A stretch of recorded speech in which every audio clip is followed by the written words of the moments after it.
Hi friends, நல்லா இருக்கீங்களா? கீரைனாலே பாதி பேருக்கு பிடிக்காது. அதுவும் வல்லாரைக்கீரைனா சொல்லவே தேவையில்ல. சுத்தமாக பிடிக்காது அந்த துவர்ப்பு.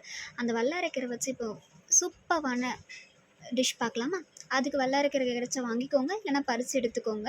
இதுதான் இந்த மாதிரி தான் இருக்கும் வல்லாரைக்கீரை. இதுதான் ஒரிஜினல் வல்லாரைக்கீரை. இதை சுடு தண்ணியில் போட்டு நல்லா வேக வச்சு எடுத்துக்கோங்க. அப்போ தான் அந்த பச்சை வாசனை போகும். வேக வச்சு எடுத்ததுக்கப்புறம் ஒரு மிக்ஸி ஜாரில் போட்டு அரைச்சி எடுத்துக்கோங்க பேஸ்ட் கண்டென்ட்டில். அதுக்கப்புறம் 2 கப் அளவுக்கு முறுக்கு மாவு சேர்த்துக்கோங்க. முறுக்கு மாவில் நம்ம எந்த அளவுக்கு தண்ணி சேர்ப்போமோ அதுக்கு முன்னாடியே அந்த தண்ணி வேக வைக்கிறோம் இல்லையா, அந்த அளவுக்கு வெள்ளாரை போட்டு வேக வச்சுக்கோங்க.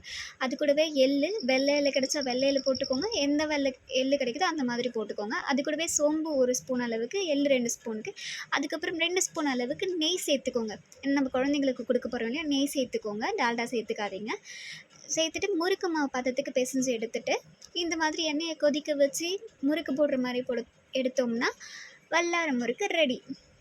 இந்த வீடியோ பிடிச்சுன்னா லைக் அண்ட் ஷேர், சப்ஸ்கிரைப் பண்ணுங்கள். Tata bye, take.